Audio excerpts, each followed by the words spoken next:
be smoldering without them. They break down stigmas, build up equity, and just say yes. Yes to good troublemaking. Yes to being empowered. Yes to fair access.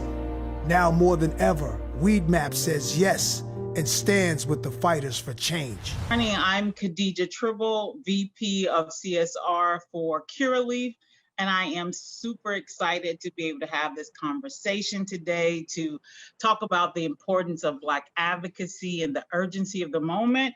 So I want to say thank you to Green Enterprise for allowing me to host this fantastic conversation with two amazing and brilliant women who I've been following for quite some time, but I've never had a chance to have a conversation with. So I'm super excited about that. So it's like my living room, but I'm at Curaleaf headquarters. So first up, we have Solange Burnett, who is the founder of Humble Bloom. She's a public speaker. She's sought after for her knowledge and expertise, not only around social justice and social equity, but being an influencer in this space. So I'm super excited to learn more about where she's headed in this particular cannabis space. And we also have Micah Self, is that correct? It's Michael, like Michael Jordan. Okay, Michael, who is the VP of Social Equity at Cresco Labs. And I'm super, super excited to talk to you because I've heard so many great things about the SEED program. And so I just want us to jump into it.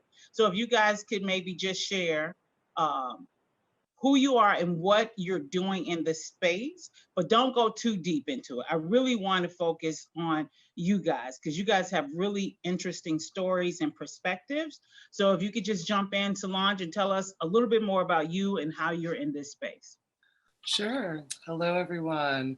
I am co-founder of Humble Bloom, as Khadija just said, and Humble Bloom is an immersive education and advocacy platform that we started about 3 years ago in Brooklyn, New York, to really address the gap of conscious consumption and all the intersections, whether it's race, and sexuality. Cannabis is a conduit for all things.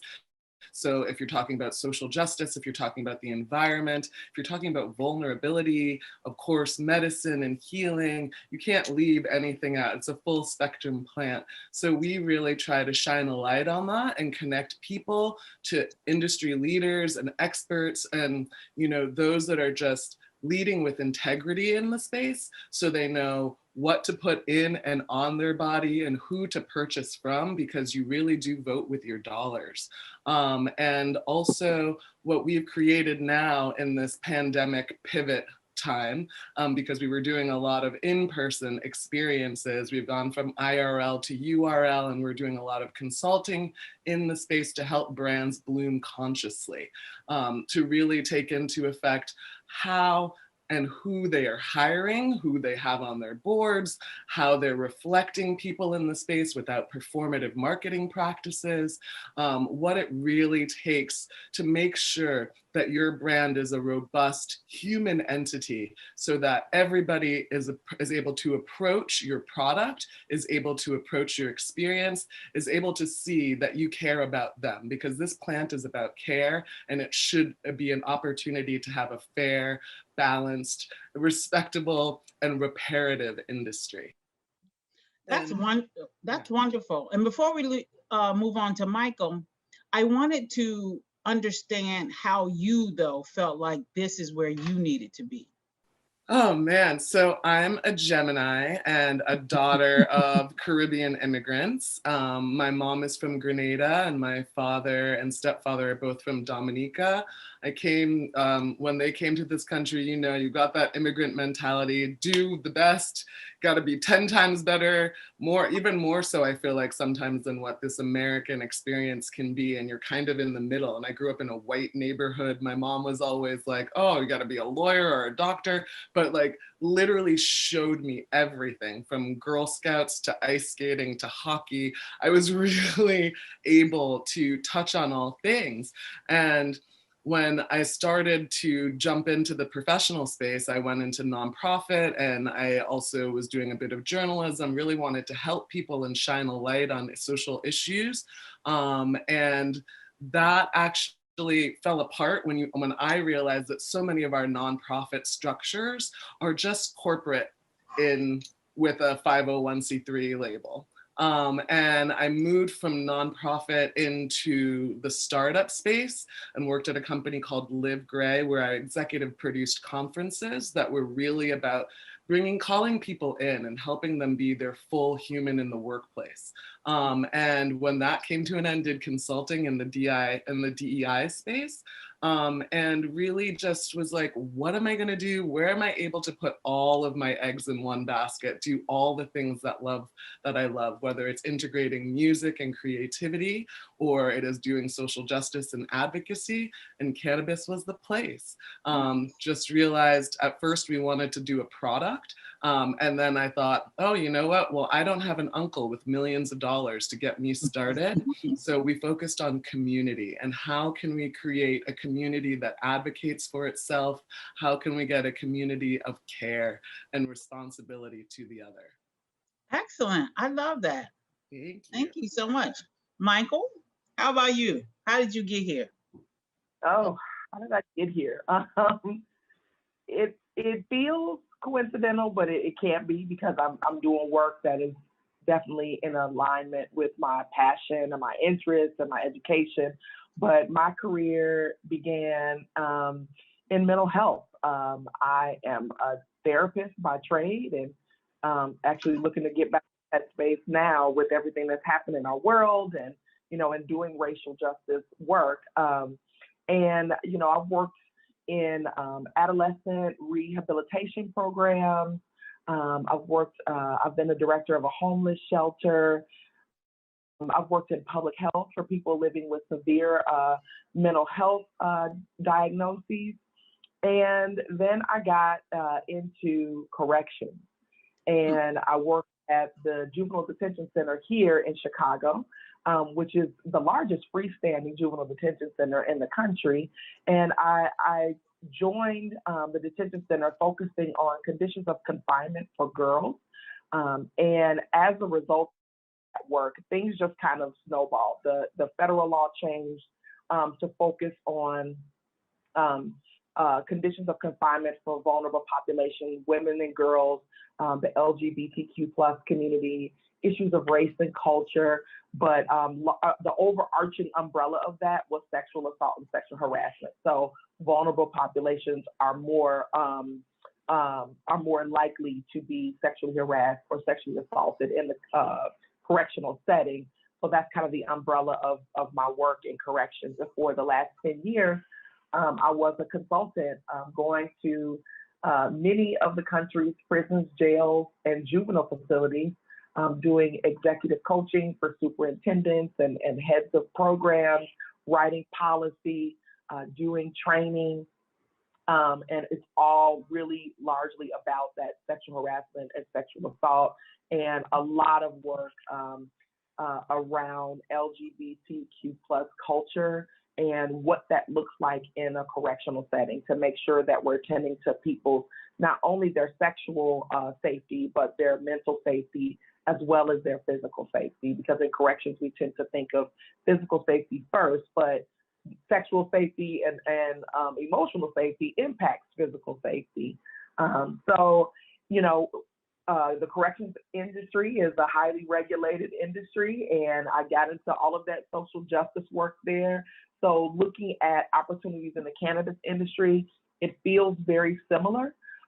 It's just a different industry. You got it's highly regulated. Laws are changing all the time, and you're trying to create your programs and to help people, adjust to those changes in laws and changes in society as well. So that's kind of how I see the parallel. But I really feel like this type of work is what I was born for. My dream job at Cresco and running the seed program. And so, yeah, that's how I got into cannabis. It's been almost a year and a half now, and it's really exciting. It's really challenging, but it's a lot of good work that people are doing.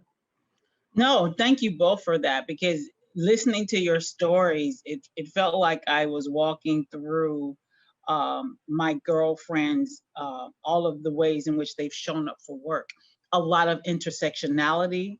And I think it's important. It's Black History Month, right? And a lot of folks are trying to figure out how African Americans can show up in this cannabis space outside of just plant touching, right? Outside of being an owner of a licensed space. And I think this conversation provides people several ideas about how they can shift into this space and it feel natural and not forced. So thank you for sharing that. But one of the things that I'm really, and Michael, I'll go back to you because you are running the SEED program. So if you can maybe just spell out what the SEED program is, and then help our audience understand, what are the obstacles that one can expect to face when trying to be in the licensed space, and and what you guys are doing at Cresco to at least reduce the barriers to those obstacles. So I'm the vice president of the SEED initiative at Cresco Labs, and SEED stands for Social Equity and Educational Development.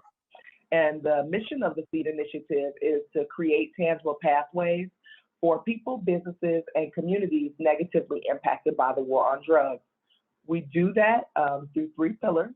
Our restorative justice, the social justice pillar, in which we focus on expungement programming, and I'll talk about our approach in a minute. And our second pillar is our community business incubator.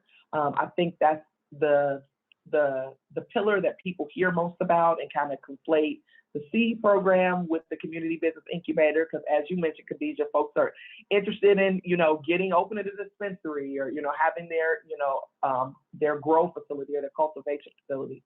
Our third pillar is education and workforce development, in which we work with colleges and universities, helping to write and expand cannabis curricula, helping to connect folks in those cannabis academic programs to job openings at Cresco, and also providing workforce development opportunities. So we are excited to begin a residency program. One of the things that people are looking for is an opportunity to get in the space, but if you're mid-career, you can't necessarily do an internship, so how do you do that? How do you learn about the cannabis industry and get that hands-on experience? And so we are partnering with some of our departments at Cresco to do a paid residency program so people can come and work at Cresco and see if this is something that they want to explore further. And the people that we're looking for are, our target population, people that have been negatively impacted by the war on drugs. And our approach is really to focus on the intersection of racial and economic injustice. And so I think when we started, we were focused on, how do we have equity with Black and Brown people voices in this space? But as we've been working over the last, year and a half, it became really clear that while we can have, Black and Brown people in the room and expose them to the cannabis industry, if they don't leave our programming or interactions with the SEED initiative with some way to propel themselves forward and exercise their own agency, then we haven't done as much as we could do. So our approach is to partner with community organizations. I think, Solange, you mentioned performative market. I wrote down a whole bunch of things you mentioned, so I hope we'll get to those things. But we don't want to be performative. We don't want to be patriarchal. We don't want to feed into the nonprofit industrial complex.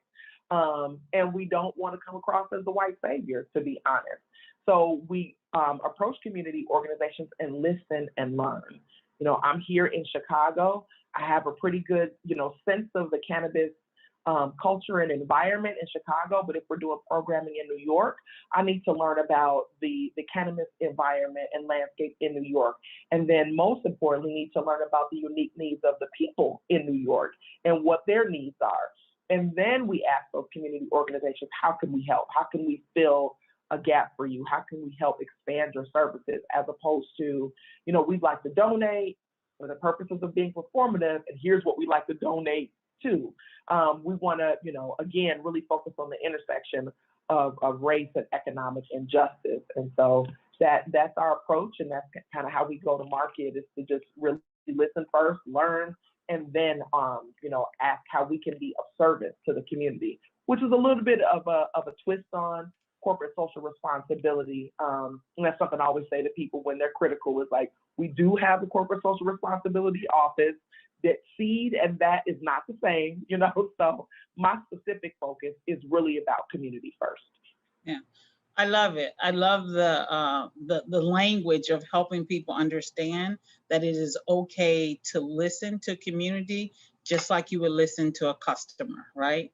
You want to give the customer what he or she or they need. So thank you for that. Solange, I'm really interested in hearing your take on this question. You're in New York, and all eyes are on New York right now as we shift away from Illinois. What are your thoughts on some of those barriers that individuals can expect to experience as they look to get into the licensed space? And what are you seeing out there that are potential opportunities to reduce or remove those barriers? Oh, man. Well, I am very much in the vein of our sister in Massachusetts, Ayanna Pressley. Policy is our love language, right? And in all honesty, the policies, the current legislation that Cuomo is looking to pass is not for the people, it's for the profiteers of people. Full stop. And with that, he's really leaning into big business. He's really leaning into medical over adult use. They're looking at not having consumption spaces, which really marginalizes people who look like us, people who live in public housing, people that do not have safe spaces to consume their medicine, that can be continually victimized by the plant. He's looking to even more further criminalize people if you are in the illicit market rather than in the legal market. It's really kind of scary, and it's frustrating because we're in a time where people are pushing to balance budgets because of COVID. And we're seeing this across the country. Look at New Jersey. It's like, let's legalize it, but we don't have a plan. So now it's just sitting there. What's incredible, though, is the opportunity that New York actually presents, because it can be, quite frankly, the gold standard of which everything else in legalization could happen. So really, I think all eyes are on New York, not just for the East Coast, but for the nation. When you think about who currently leads the charge in cannabis consumerism, and when people were actually traveling to consume cannabis, whether it was in Amsterdam or it's in California, I mean, now that will come here. This is the most traveled destination. And so we have opportunity, but I'm very nervous that in what Michael just said around listening, our legislators don't listen. They lead with who's going to pad my pockets, whether it is big MSOs from Canada that are coming in, or it's their buddies, and where they're going to put tax revenue instead of reinvesting in communities and helping to economically empower those who have been destroyed by this war on people of color, because it's not a war on drugs. There are lots of drugs, and only certain people are being attacked in this continued war. And I mean, the other option, so that's the CRTA, whether you're not able to have home grow, whether you're not able to consume in your house, whether you're only able to go to big, already established organizations and not giving people a fair shot at starting. Like, if you wanted to get a license in New York, it'll probably take you at 2 years at least minimum before you're even able to open. Who has the funding to actually keep keep their doors open, not only is the licensing prohibitive, where you got to get the consultants to actually go through the licensing process, you got to get people to look at your building. New York real estate is astronomical. It is almost, for any person that's not hugely capitalized, to come into New York and hope that you're going to get a license, good luck. Like, there is no way of entering this market. Cannabis should be for everybody, and the way they're positioning it, it will be, again, just be for the privileged few. For Humble Bloom, we have dreams of having a space. We have dreams of cooperative spaces. We have space. We would love to share a space with somebody. We don't want to take over an entire building by ourselves. What about have somebody that has expertise in grow doing something? What about somebody having expertise in, actually the retail side of it? Well, we're creating conversations and connecting business people and consumers to actually incubate them. There's so many opportunities, but these people are so narrowly minded and really just don't care. And we see this over and over and over in politics. It's this rhetoric of caring about community, but they really just care about themselves. So whether it's the CRTA and the hugely disassociative practices that Cuomo has put out, or even the MRTA. I've seen, Normal and all of these other organizations giving them, CRTA gets a C and the MRTA gets an A minus. I would readjust that for inflation and say probably a C and an F. And we really need to be honest about these people in power. There's opportunities, in the oversight committee that they want to put together here. But again, if Cuomo had his way, he would appoint all those folks. So we have to be awake, aware, and activated, and really understand what's happening in the cannabis industry so that we can start to advocate for what we want to see. So instead of just focusing on how can I get a license, how can I make it so that we are able to benefit hugely from this? And that's where we go from the ego to the eco. And we as a culture are so in these white supremacist structures where we are so focused on how can I do for me. That is not the community of care that the African diaspora, what our heritage is. Our heritage is not of let me do for me and not for us. We need to shift that mindset and start working of like what our ancestors have put us here to do, and not continue to uphold these systems of privilege which continue to persecute us. Wow. Wow. I felt like I can't make sure that blurb is put out as the cover piece. No, you said something: aware, awake, aware, and activated in these spaces. And so obviously this is a conversation around the importance of advocacy in this space.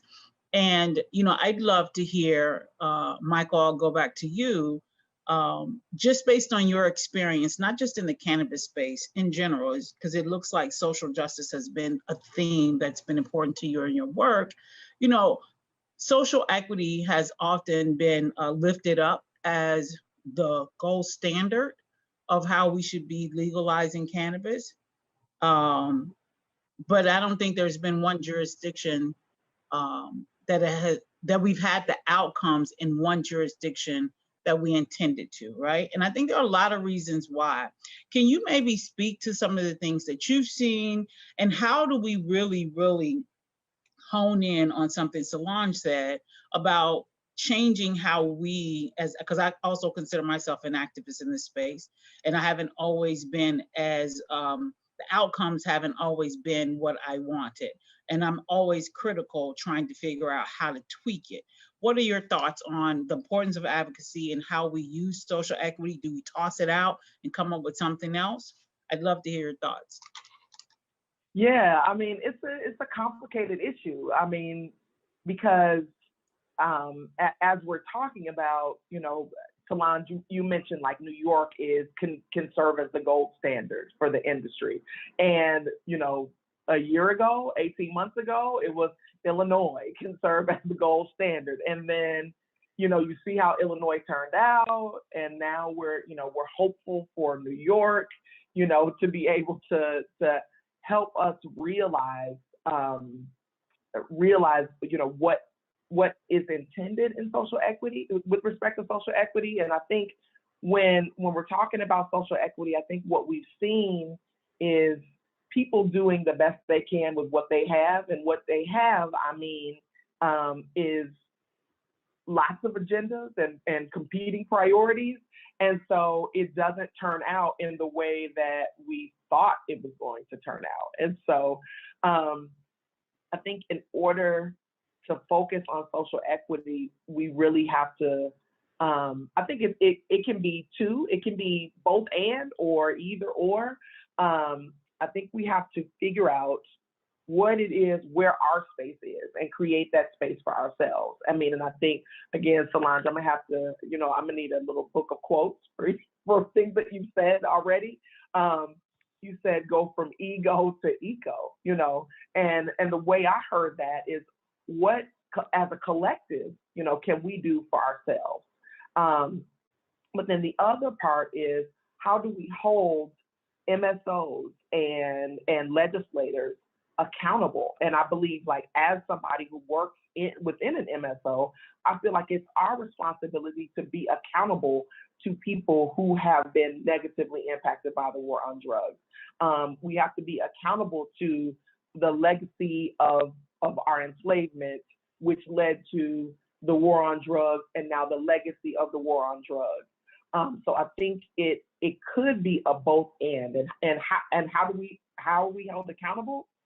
We listen, and we provide the type of services, support, network, capital that is necessary for the social equity applicant, the Black or brown person, the person without access to capital, network, resources, to have a fair shot in the cannabis industry. And I think that some of those hurdles, they honestly feel insurmountable. They're not, because you have Black and brown people that are succeeding, but it does feel like, if I take myself, for example, how could I, I think to Solange's point, I think she mentioned this earlier, how could I go and secure commercial real estate when I'm applying for something and hold on to it in case I get a license? Well, one of the things that I talk about with our incubator participants and stuff is, like, the only way I can do that is I would have to live in it. There would be no other way. I just can't, that's just true. I don't have those kind of resources. And I feel like I'm blessed to do well, and I still don't have those kind of resources. So how do we work as a collective to advocate for ourselves and demand the changes that we need to see, and create the spaces that we want to be in? And then how do we hold the people with the money, the network, the resources, the capital, how do we hold them accountable to the injustices of our country and the inherent injustice in the industry? Well said, well said. Solange, what about you? What do you think about the state of social equity? Is that a framework that can continue to be utilized, or should we be switching to something else? Mm-hmm. So, sis, social equity. This is the issue. It's like, you go to college and you only have the scholarship students. You're constantly terrified. You're never actually fitting in. You're afraid you're going to lose this opportunity, while some privileged kid is walking or driving around in the Hummer his dad bought and is just like picking up everybody. You know what I'm saying? And you're like, I got to study. I got to make sure this happens. If I lose it, someone else could take my spot. I think the issue, not to say, because I know that we need to focus on the most vulnerable populations for our healing, completely aware. But like Michael just said, she couldn't do it either, right? And I think that we're missing the broadest swath of people in these conversations when we focus on equity only and MSOs. Like, who is the middle? All of the rest of us, not even the middle, the small businesses, because I'm not like middle income. I'm not dazed and confused into thinking that I am somewhere in the middle. I'm definitely towards the lower end of the scale. But we need to start having conversations with people who look like me, who look like Michael, who are entrepreneurs in the space, who are there and can activate community and help educate them to be, back to my point, awake, aware, and activated. Because if we are not advocating and understanding that the major chunks of us also don't have privilege, like I cannot go and apply for a social equity application.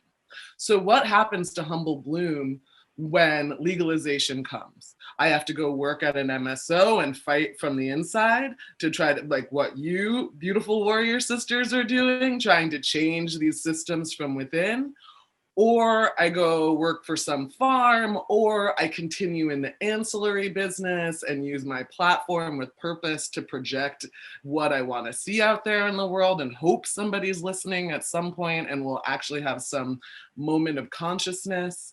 But I hate to be a Debbie Downer, but I think that we live in such a polarized culture where we're always thinking of the two extremes and we're not thinking of the major swath of people. Like, what is the other, I don't know the numbers, but the other 95% or 90% of Black people doing? You know, it shouldn't just be a conversation of these racial capitalized people who are the outliers, like the Snoop Dogs and the Jay-Z's and whoever coming out with all of these brands. It's like, dude, congratulations, but you already have everything. It's just another pot for you to put your money in and invest. This is not your life. And for so many of us, it is our life. I've committed 3 years to this industry nonstop, giving up everything that I've been doing to focus on the betterment of our people through the plant, the empowerment of our people and others, of Indigenous people who don't have opportunity as well, who literally are sitting on lands that were stolen from them and do not have opportunity to grow a plant that they were growing for years before any of us got here. So it's like, we've got to focus again, and I love using the full spectrum analogy, but there are so many of us in this space. How do we organize those people, their motivation to realize that it's all of us or it's them? And I think some of the challenge with that is where we see cannabis, and when I say we, I'm certainly including myself because that's how I got into this space. It was like, ooh, you know, I'm in Illinois. Cannabis is, you know, adult use is going to be legal in 6 to 9 months. How can I benefit from this? And, you know, so initially we see it as dispensary, you know, growing, you know, what are the other opportunities in the space? Certainly we want to focus on those, absolutely. But as we're, you know, focusing on that middle, there are entrepreneurs, there are, you know, we have thriving businesses, we have ideas, we're in tech, you know, we're in all of these different industries. So how do we bring that to bear in the cannabis industry? Plant touching is just one opportunity, and it's the most elusive, you know, so how can we, if you're in the tech industry, how can you bring that? I've heard about, I think from M4MM, you know, there's an app that a Black person created for cannabis. And so, you know, if you're a real estate professional, if you're a chef, all of these, you know, influencers that you see in the social media space, you know, how can we as Black people bring those skills to the cannabis industry? You know, are you a lawyer? That's huge, you know. You know, if you're, you know, all of the social justice, I realized immediately I had enough experience with state and federal government applications and that type of bureaucracy. I was in the, you know, informational for 30 minutes before I realized, okay, this is not my ministry. So how else can I participate in the industry? You know, and it really is using my social justice experience, education, and passion, you know, within, you know, Cresco Labs. And that's just one story. So I'm one of those people who found, you know, how can I find my space? Because I know I'm not going to do what it takes to operate a dispensary. And I think we tend to look at the plant touching and don't initially look at ancillary businesses or activism or all of the different things that the cannabis industry needs that we also need to be participating in. Yeah, I just want to quickly say and piggyback on that. And it's like, if I had started a CBD brand or a THC brand, we probably wouldn't even be here together having this conversation, because there's a gazillion beauty brands, whatever. It's like, find what you are passionate about, where you actually can dig your heels in and wake up every day saying, I'm motivated to do this. And do that in cannabis. Like, everybody can do something here. Right. You're absolutely right. Thank you guys for that. I love what Green Enterprise does. I never miss an episode, because it introduces me to a different way to approach how we actually increase the diversity of individuals who are underrepresented in cannabis, whether that be individuals who are part of communities that have been disproportionately harmed, or whether we're talking about women and other people of color and, queer folk, right? And so, now everybody's thinking we're about to have this real opportunity to get federal legalization out in the next 4 years. I'd love to hear what you guys think about that, and whether or not it is really on the horizon. What are some opportunities you think for activists and other entrepreneurs that they should be preparing themselves for over the next 2 to 4 years? Anybody want to jump in?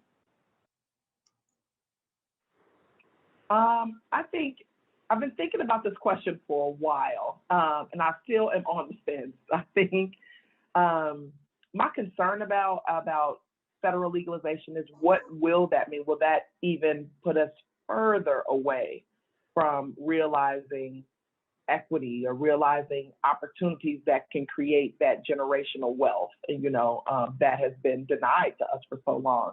And so that's a huge concern, and I don't know how that is going to play out. And I think where the opportunities lie is, for small businesses, is make sure you are prepared, make sure you can scale your business, that you can, you're not just focused on your municipality or your state, and you can expand your business across state lines if that should occur. So I think now is the time to educate yourself and watch, and hold your lawmakers accountable. Attend all of those meetings.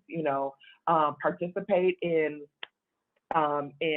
trade organizations that have lobbyists that are having conversations with people in the federal government to stay on top of what's happening, and put pressure on the lawmakers and the powers that be, to make sure that when and if this should occur, there are opportunities there. I mean, I feel like if we legalize cannabis federally, there's got to be a system, that people that are incarcerated for cannabis offenses, I can't see it, and so far it's been difficult for me to see how we've alleviated that problem on the state level. So how do we do that on the federal level? And so I have a lot more questions and concerns. You have an answer at this point. I share those. Solange? Yeah, I share those as well. I think to dig a little deeper, just with regards to, we have the MORE Act, we have the Safe Banking Act. And I mean, you go across Instagram, I saw yesterday, or not yesterday, the day before yesterday, my friends in Massachusetts of Ardent, their IG platform was taken down with like 80,000 followers, and it just went back up last night, but it went down on Valentine's Day when they sent me my decarboxylator. Thank you so much, Chanel. But we are under attack by those that love to control, right? So whether it's Facebook and Instagram trying to take us down, and states having different laws, we need the opportunity definitely for federally banking to happen. So many processors online, people are not able to go through and just have direct to consumer websites where they are making their livelihood. They produce a product, everything's above board, and then Shopify Shopify or Stripe or whoever decides, oh, we're cutting you off. Facebook, oh, we're cutting you off. So we do need some kind of standard specifically around banking, especially so that people are able to make income and not just put money under their couches and beds and, and operate as if what they're doing is illegal when in fact it's not. But completely echo Michael in saying that I am really kind of nervous about what could happen when they legalize federally, because yeah, we have Biden and we have Kamala in office right now, and without being too much Solange, I will just say skin folk ain't always kinfolk, honey. And we all have a history. And it's not to say we cannot change, because I believe in changing. I believe in folks taking a stand and doing something new.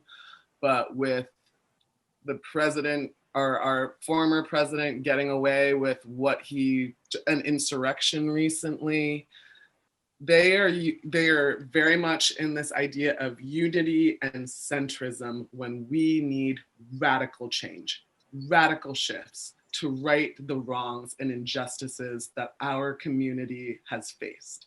And I'm not here for pussyfooting and half-stepping. Like, they need to activate in this moment and not pretend like they're going to do something or do something that's midway, because that midway stuff is what really ends up hurting us. I'd rather know who I'm in bed with fully than get a little bit of it and have a whole new day, wake up, and all the things that the states have done. Because with federal legalization happening, whatever states might be a little bit more advanced in what they put out there, all of that is undone. And now we have the law of the federal land. So it actually terrifies me in a way, because Joe has locked up humans that look like us. Kamala has locked up humans that look like us. It's real. And I do not have selective memory. So all real talk. And I appreciate it. It's about holding people to account. Absolutely. All of us, right? So I know we have just a few minutes left, but before I have a couple more questions I want to let you guys have a closing statement. I'd love to get your outlook on, we get to the end of 2021, although after 2020, I'm pretty sure no one wants to make any predictions. But, cannabis had a good year, 2020, right? What do you guys think is on the horizon for 2021 in terms of the business outlook? We have, 5 more states coming on board. Arizona just came on board, Mississippi and Alabama.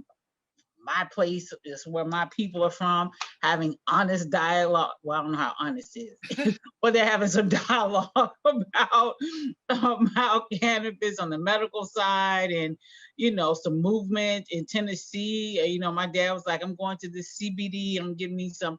I was like, "What?" He's like, "Yeah, I'm headed to the CBD store and I'm gonna get me some." And I was like, "Okay." So, what are you guys predicting for 2021? First of all, get it, Daddy. That's amazing. Of course. I'm really so happy because my mom's in Massachusetts and she will not set foot in a dispensary. I'm sending her stuff. She's finally starting to do it. One word of advice, I feel like, there's so much idea about what you should do, where you should do it, how you should do it. I'm starting to investigate other countries, to be quite honest. Like I said, my family is from the Caribbean. Grenada is talking about legalization. Where are you from? What are they doing there? America has never been for us. So my mindset is stay curious, think about other places, other opportunities, other spaces for you to grow and develop beyond, the parameters that they have put around us. I think that, yes, legalization will happen during this administration. I think that, yes, that will economically empower some of us. But this industry, cannabis, to me, looks very much, as I said, I've been doing diversity, equity, inclusion work, specifically in fast-growing startups, whether it's the Airbnbs or sorry, Slack, whoever, and you realize that cannabis is really like the tech industry years ago, right? And what problems do they have there? The same problems, you know, a bunch of white and Asian men running everything, a few white women in there too, who basically could just, and Asian women who are just them, but women, you know? So how do we get those voices that can really make change? Once things go legal, once it's capitalized, most of the activists lose their roles in this space. We're still fighting, but we're not making money, you know? Do you want that loud, boisterous person on your team? Hopefully, because you realize that diversity of thought is what's going to make your brand succeed, is going to make your brand stand out, not make, and like, again, putting down your ego. But I just feel like we've got to be aware that this is going to happen fast. Invest in cannabis companies. I'm doing that right now, seeing it's like you might get some passive income going. We're always looking to do that hard work. You got some money, throw some money in some random places, start to spread it out, and, you know, and make money and income in ways that you weren't thinking about before. Go look at other countries like Grenada, the Caribbean, where cannabis is starting to be a conversation. Use your influence in those spaces to hopefully make cannabis for the people. And, you know, buckle up and find your allies in your community so that you can create spaces that are safe for you, and continue to fight the fight. Love it, love it, love it. I'll just shout out South Africa, Ghana, Nigeria, the Congo. Do not sleep on those countries. They are Do not actively sleep on the diaspora and cannabis, honey. Do not sleep on us. right. I'm showing up to be like, Grenada, I'm here. I have no clothes on. I'm gonna Reiki these plants. It's gonna be beautiful. I'm gonna sing songs of love to the cannabis plants. Oh, that sounds like a spa retreat resort. Sounds like it. You're already in my head. Yeah, I'm coming too. Michael, what about you? Yeah, I think you just created a business. So, you know, a spa retreat for Black women, you know, women with sex, you know, and, you know, where it's cannabis infused, you know, Right. Right. The whole thing is infused, the whole experience for us, by us. Got my ticket ready. Tell me where. Yeah, I'm like, really, like, real talk, like, that's a really good idea. We should talk about that later on. So I think, you know, I would echo a lot of the things that Solange has said. It is, I think this is an opportunity to educate yourself. And as you use the term, be curious. You know, you know, I've had lots of people approach me. And again, I've only been in the industry for a year and a half, which feels more like 5-6 years at this point. But, you know, people approach me and ask me, how can they get in? Or here's what their interests are. You know, and the question is phrased, you know, like, I want to make infused beverages, or I want to make baked goods. And it's just clear from the phrasing of the question that, you know, with all respect, you have no idea what you're talking about and what you're getting yourself into. So this is the time to educate yourself, to network, to see, you know, for the person who said, I want to make baked goods, you know, my advice pre-COVID was, you need to learn about how to do that. You can't just, you know, throw some flour in a brownie and call it a day, you know? Like, there are some real things you need to do. Do you know about infusing oil? Do you know about dosaging? You know, all of the things that, you know, I'm not aware of, to be honest, but there's a lot that goes into that, just from being in, you know, an MSO and seeing our food and beverage department, our manufacturing team.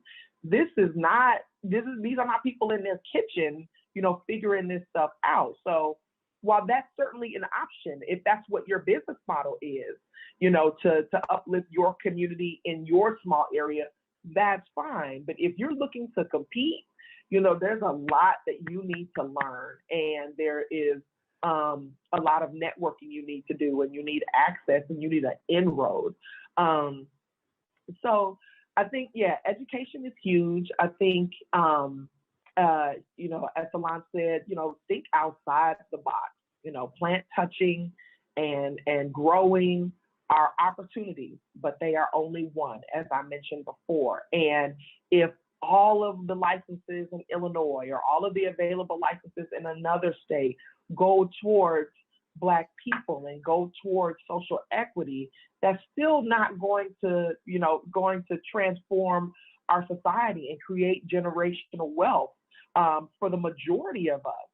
So how can we use cannabis as that vehicle in other ways? And I think that's where the real work is right now. And that's some of the things that our team is talking about.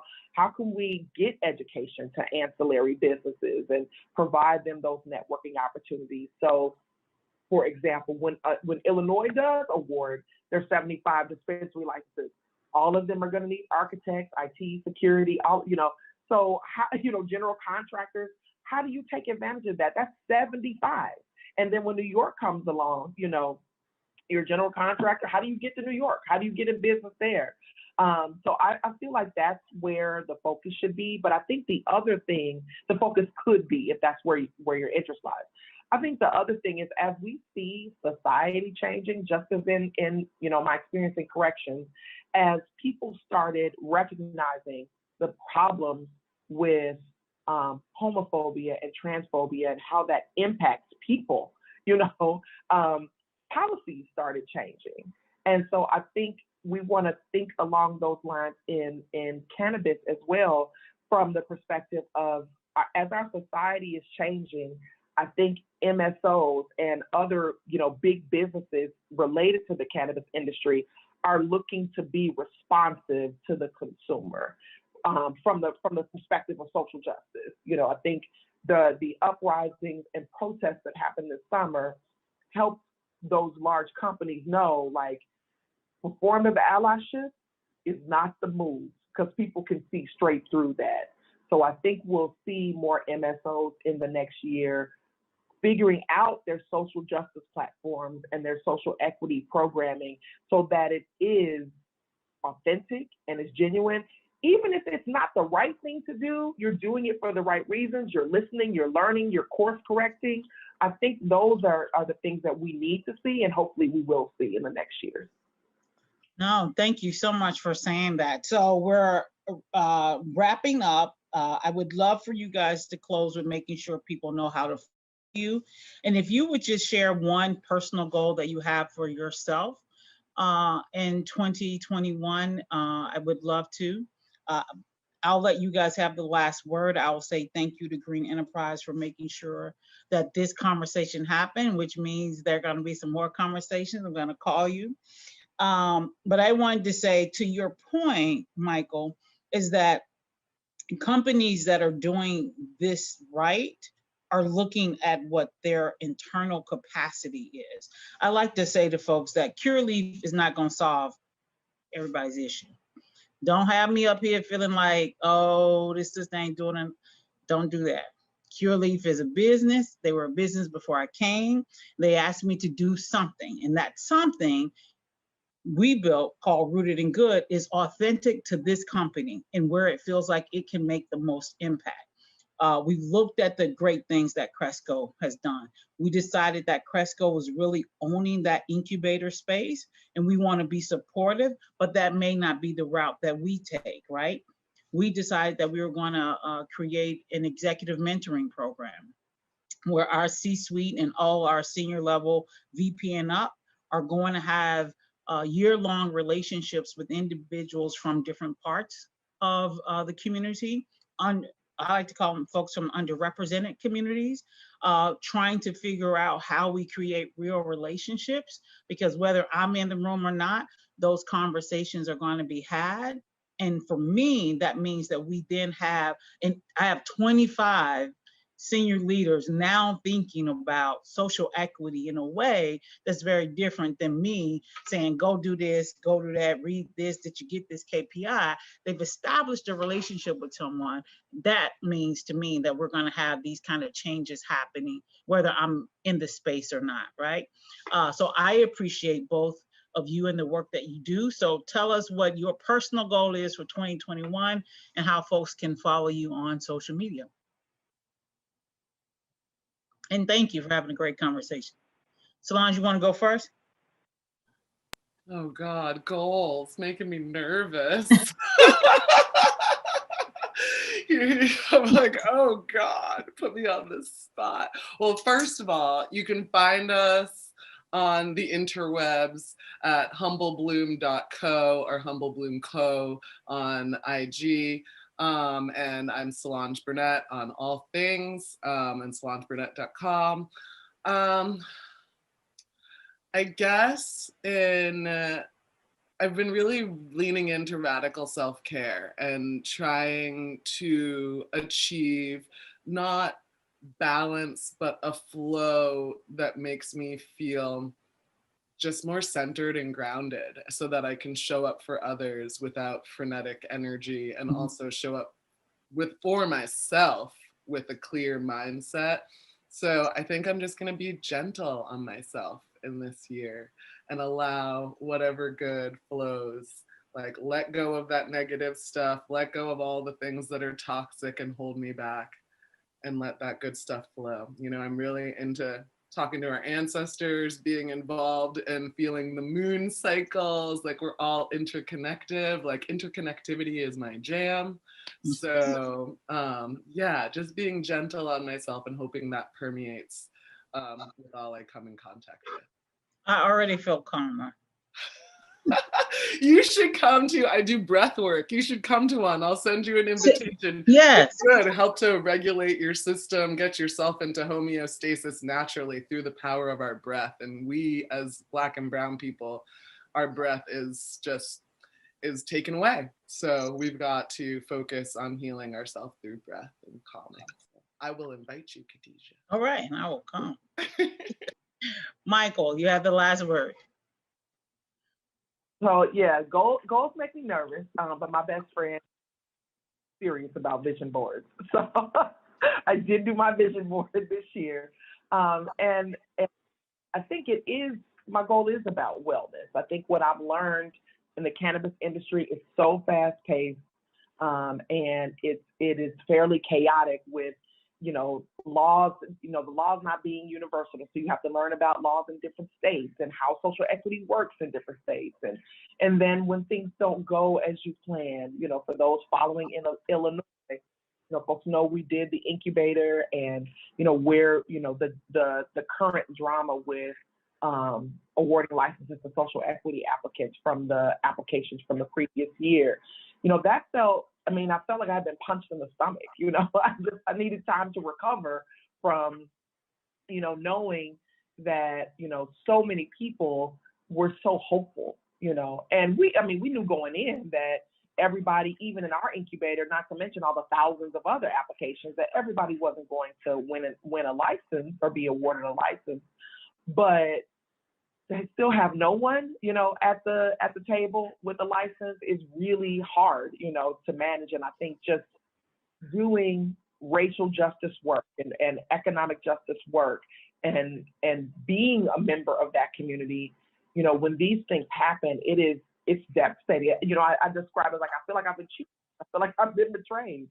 And so that grieving process and then, doing your healing to try to show up again for other folks, that I think I found that to be the most challenging piece of the work in the last 6 months to a year. And so I'm doing my work to try to make sure that I can continuously show up and that I stay healthy. I've got myself a therapist. As a therapist, I believe in therapy. I've got myself a therapist. I read and listen to podcasts of Black women doing racial justice work and how they're thriving in their spaces. And then I also am looking to you ladies. I think coming into the industry, it felt like, social equity is, I again, being ignorant to the industry, I didn't know all of what was going on. So now that I've been in the industry for a while, it's like, wow, there's a real foundation here on which I stand. So being able to build those networks as well, to know that what I experienced and some of the hardship and some of the painful lessons, I'm not alone and I'm not crazy, like this is a real thing that I'm experiencing, I'm not, even if I am being gaslit, like my experience is real and authentic. So that's, I mean, I think that's my work. And I think the other big thing is focusing on being strategic, because it is so, because I have visceral reactions when racial justice doesn't turn out to be justice. You know, it really is about focusing on how to incorporate and the changes and be flexible and still be strategic. I think that my team is doing in the next couple of weeks is, okay, we had a national plan that we created in the summer. So much has happened in the world and in the industry since then. Let's regroup. Let's redefine our strategy and figure out where we need to move next. And always make sure that we're measuring against, are we serving the community? Is that our first goal? Or is what we're doing performative? Or is what we're doing, it's on a surface level for various reasons? Not to say that those things still won't happen, but we need to be strategic about when it's time to just provide a donation versus it's time to show up, dig in with our bodies and resources. So just really being able to communicate strategy, to our leaders and to other folks in the space, and getting that value across, because it is really emotional, very serious work. But if we react from our emotions all the time, we may not get as far. So how can we be strategic? Right. Where can people follow you? So LinkedIn is a good place to follow me. My handles everywhere are MYKEL1922 because I'm a Sigma Gamma Rho. So yeah, Instagram, I do post stuff that is cannabis related. You'll see a lot of pictures of my daughter. But yeah, that's where you can reach me. You can also shoot me an email. I am trying to be responsive to all my emails, but yeah. Well, thank you.